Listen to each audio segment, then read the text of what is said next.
So tonight we're talking about the need for boundaries. And when we are people who have trauma histories, there's even a more urgent need for healthy boundaries because we often are experiencing anxiety, triggering.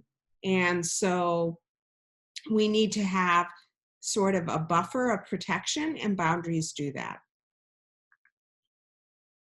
So the first thing I wanted to talk about was communication, because that's the number one way to begin to set good boundaries for ourselves. There are 5 communication styles. There's assertive, aggressive, passive aggressive, submissive, and manipulative. And the reason I want to review this again is because the way that people communicate in the world around us, whether that's at home or in the workplace, we really need to understand more profoundly so that we can show up in a way that is more assertive and sort of is the antidote to perhaps dysfunctional way of communicating. So first there's the assertive style, which is what we what we all hope to uh, accomplish in this lifetime.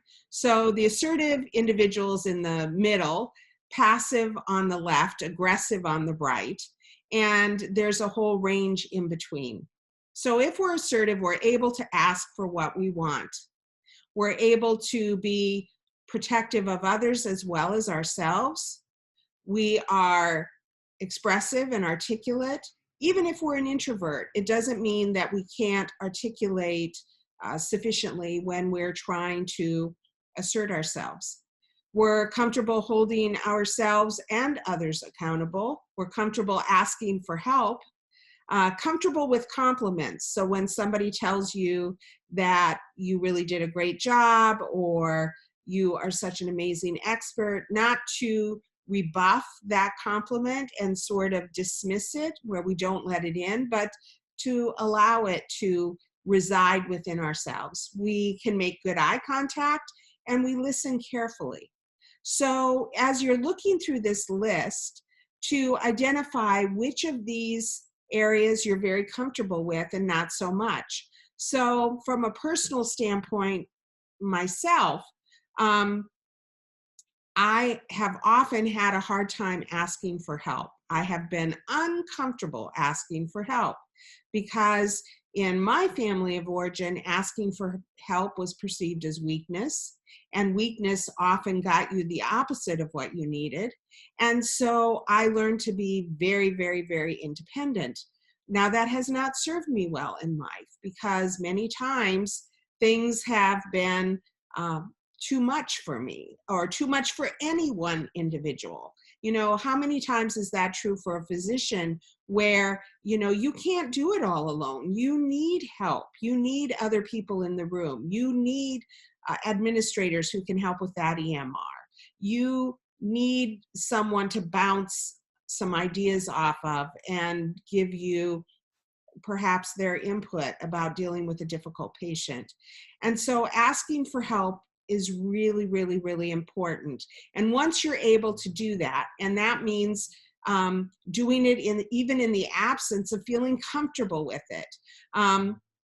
If you're unable to ask for what you want, then you're going to have a hard time reaching your goals. If you have a hard time protecting yourself, then you are going to be victimized over and over and over again.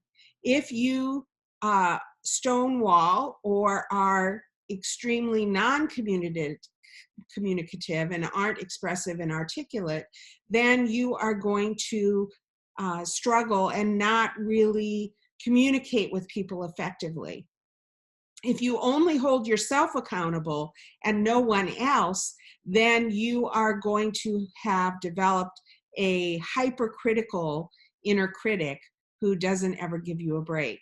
Not receiving compliments means that then you can never really feel successful, because when you say to yourself, man, I did a good job, then there's that other voice saying, well, you know, you made some mistakes along the way. And that qualifier that, you know, sort of takes away the compliment leaves you in a place where you lack confidence.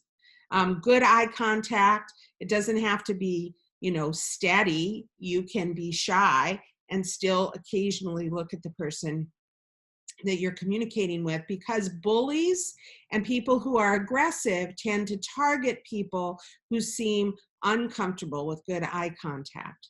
And then listening carefully allows you to be able to really have a good feel for the other person that you're communicating with and what their needs and perceptions are. Because if you don't understand what their perceptions are, you're going to make some mistakes and then have miscommunication.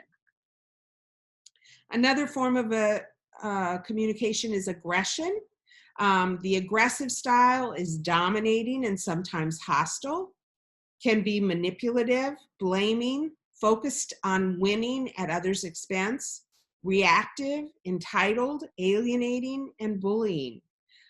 So I want you to think about, honestly, times in your life where you have been aggressive. That may be at home where you're on your last nerve, where you have not effectively communicated that you were reaching a limit, or you didn't set a boundary in the first place, and therefore other people are wiping their feet on you or not honoring the invisible boundary that you never set. And so you go from, you know, sort of stuffing your emotions to all of a sudden losing it, having a meltdown, being hostile, blaming, manipulating someone through guilt tripping, feel highly reactive and entitled to, you know, a break, or for this person to be put in their place because, you know, they unwittingly or maybe wittingly crossed a boundary that you didn't effectively communicate. And so instead of being assertive, you find yourself reactive and aggressive.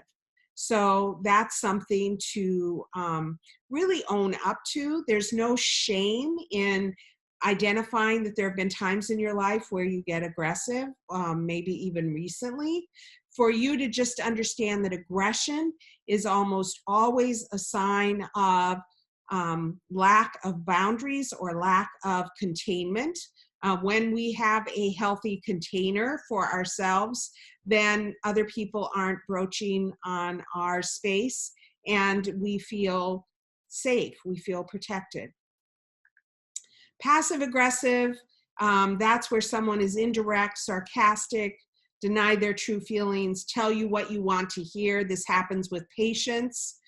Say yes but mean no, can be two-faced, gossipy, or resentful.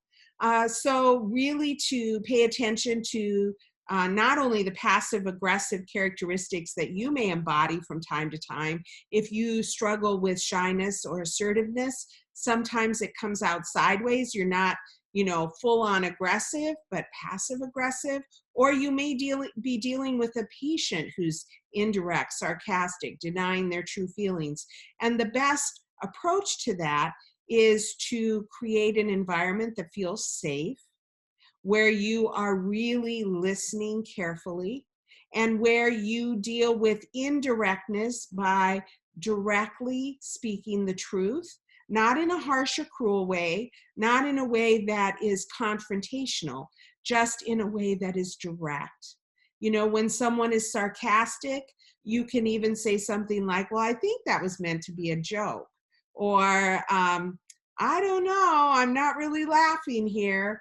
And that really puts the person on notice that this was a sarcasm and that you're calling it out in a kind and benevolent way. When someone is talking to you, denying their true feelings, well, yes, I guess I can do what you're suggesting, do physical therapy. I don't know that it's going to help. And so then for you to be able to say, so you're reticent to do physical therapy because you're not convinced it will help you. So do we need to rethink this? maybe we need to walk it back. No, no, no, I want to get better. Okay, well, I want to give you, some confidence that this physical therapist I'm referring to is very good and that we'll do this many sessions. I want you to know I've heard your reticence. I've heard your perhaps fear of being disappointed. And so when we talk that way with someone in a more assertive way, rather than allowing a passive aggressive patient or coworker or employee or spouse to have their way with us and leave us feeling sort of slimed and yucky, we instead deal with it in a direct way with benevolence, but with truth telling. And that always works. Submissive style, and I had to put a picture of a little puppy dog here who's being all submissive. These people are overly and repetitively apologetic. They have a very well developed, as I call it, sorry one inside themselves. I'm so sorry. Oh, please forgive me. I certainly didn't mean to intrude. Oh my goodness, I can't believe I did that. Where we are trying to reassure them, trying to let them know they're forgiven, but they're so focused on repetitively chastising themselves and apologizing that they can't hear us. Submissive styles tend to be avoidant, conflict averse, indecisive, dismissive of their own needs, feel victimized quite easily, blame themselves and others, dismiss compliments, again, difficulty asking for what they want or need, again, and often people pleasing. So there are probably several introverts who are going to either listen to this recording at a later time or who are on the call tonight who can identify themselves in this list. And if you are someone who's submissive, the work is just to move and transition from a submissive stance to a more assertive role. So rather than noticing, for instance, if you're deferential and apologetic, then doesn't mean you can never apologize, but keep it to one time.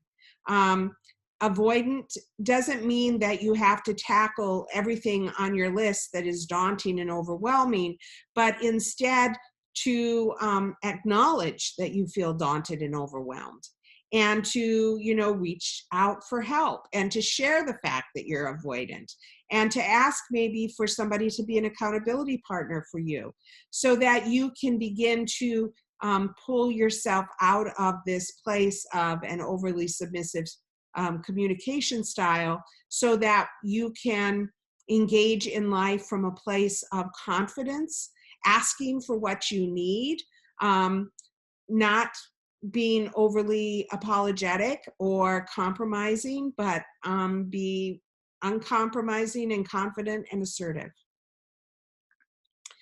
Manipulative styles. This is one that really, really gets physicians because the patient who's manipulative, who isn't straightforward about what they need, who may lie or distort in order to get that prescription filled, or in order for you to treat them without them coming in for an appointment. There are lots of different variations of manipulation. It usually includes sarcasm, sort of distorted dark humor, indirect communication, refusal to answer a direct question or changing the subject, playing victim, wanting to be pitied, creating a lot of drama, controlling, distorting, lying, projecting onto others. And so if you are dealing with someone who is manipulative, the best way to deal with them is very, very, very healthy rules and boundaries. Whether this is a boss or a spouse or a best friend or a coworker, manipulation can over time erode the relationship and create resentment. So to be able to, with confidence and assertiveness, directly communicate and say, I'm noticing that I'm feeling a little resentful here, or I don't want to feel resentful over the fact that the last 3 times you've needed a prescription refill rather than coming in for an appointment, you have had some emergent reason why you couldn't come in. And that is creating some concern on my part, because it isn't really our agreement. Our agreement is you will come in when you get and need your prescription refilled. So what can we do about this? You know, where you're communicating directly, you're identifying what you're feeling, you're being careful to give them an opportunity to express in a more healthy way their anger, their fear, their confusion. Anger, fear, and confusion. Often manipulators, I've said this before, and perhaps some of you have heard this, are created in intermittent reinforcing environments. And often big hospital and medical group practice systems and training systems with medical school or residency have a lot of manipulative styles of communication where there's distortion, there's need to have power over others, to refuse to answer, you know, when you are asking administration. Excuse me. If you're confronting administration and asking a direct question, and you know they just change the subject. Oh, are we going to get our bonuses this year because you know we're down on physicians? We're down 2 physicians. We're all overworking and taking call. You know, last year we had more physicians and fewer patients, and we can understand why there wasn't the bonuses last year. But this year, we're going to get our bonuses, correct? And then they say, well, you know, we're really pleased about how things are going in this department. We have some concerns about this department. You know, refusing to answer, changing the subject, redirecting you. And so that's where you can summarize and say, so I'm understanding you're not sure whether you're going to be giving bonuses that year. Oh, no, we're not saying that. Okay, so you're not saying you're not going to give bonuses. You're not saying you are going to give bonuses. Can you tell me what the benchmark is? Can you tell me what the deadline is for when that decision will be made? And when you are more assertive, then you're not the one on the defensive. The other person is. And it challenges them to be more direct, honest, and straightforward in their communication. Communication do's and don'ts. I'm sorry, I'm going to need to take a drink of water here. Number 1, when you're communicating with someone, you want to create a connection and a bond. And this is all with the intention of keeping yourself safe, especially for those of you who have anxiety, PTSD, OCD, depression. If you are wanting to communicate effectively with others and protect yourself so that you have healthy boundaries, you want to make sure that you make a personal connection. If you keep it at the level of too much distance, the other person is not going to be able to bond with you at all or have empathy and feel that there's a relationship going on. So focus on the person you're speaking to and the value of the conversation. So if this is with a patient, even a patient that you don't particularly like, you know, what you need to do in order to better the relationship is focus on the patient you are speaking to from the place of valuing the conversation, valuing them, get a little bit personal with them, be a little bit vulnerable, not in a way where you're sharing too much information, but where you're being straightforward and forthcoming. Read the other person's body language. Nonverbal cues are huge and speak louder than words. So if you're talking to someone who has their arms and legs crossed, they're pretty closed off to you. If you're talking to someone who is standing up and standing over you while you're in a seated position, rise to the occasion so that you are putting yourself on equal footing rather than staying in a position where you are submissive and looking up at the boss.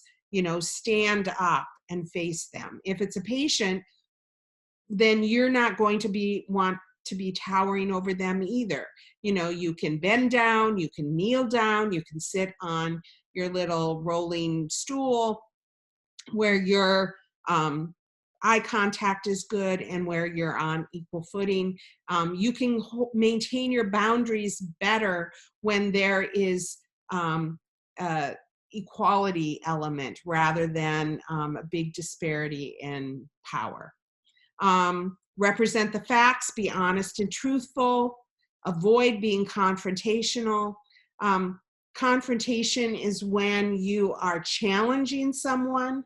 I have a hard time believing that you're late for your appointment because of something that happened with the bus system. I checked and the bus was on time. Instead, to say, well, I know it's frustrating for you and frustrating for me when you're not able to make your appointment on time.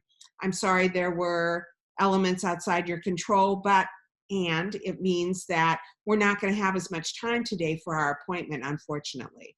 And so you just represent the facts. Be specific, avoid ambiguity, no hemming and hawing and hedging or, sort of hesitating, because many people have come to interpret hesitation as passivity, submissive energy, or that you're really saying yes.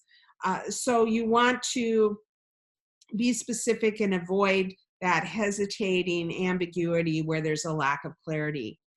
Ask questions, be an active participant, avoid challenging in and lean in to say, tell me more. So you have someone you're dealing with who's angry and you have PTSD and you're afraid of getting triggered.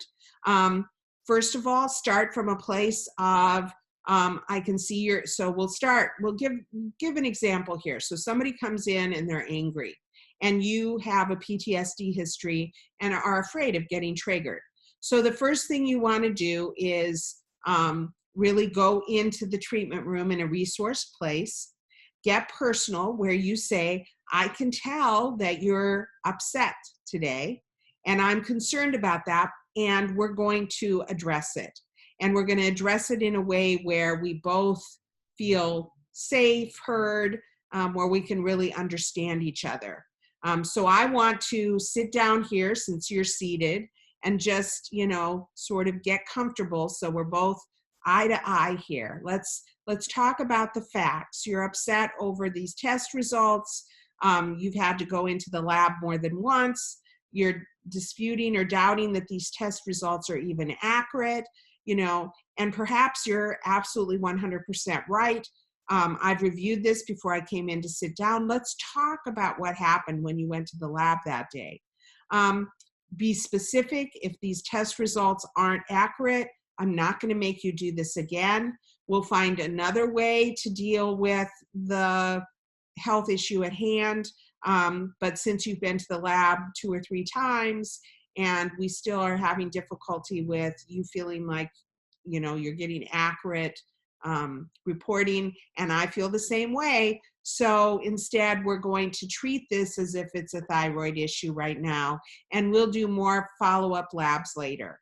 Ask questions. Does this feel good to you? Does this feel like an adequate solution?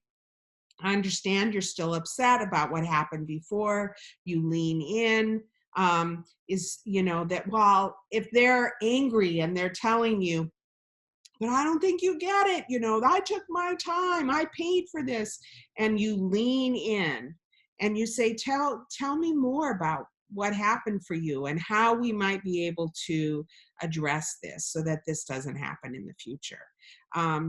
oh my goodness, well, tell me that then what happened, you know? So if you are engaged, if you act concerned, if you are in control of the conversation, which is, you know, this is the whole idea of this communication outline, is so that you're not subject to a boss or a coworker or a patient or a spouse who's just going off on you, where you are in control of the conversation.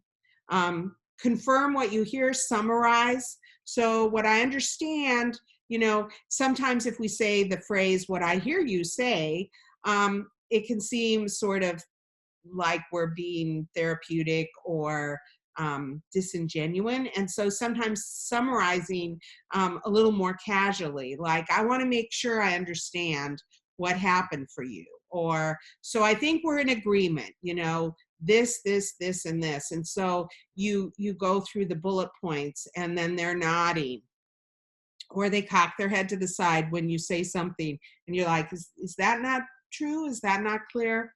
And then once you have the summary that you both agree with, then you ask if there's anything more they need to say, or if you feel like that's opening up a can of worms because you've got this contained here. You're in a container, everybody's safe, you haven't gotten triggered, they haven't gone off on you, then to just you know, end by being in a receptive listening place, so that if there's anything left to respond to, you can, and it will be a response, not a reaction.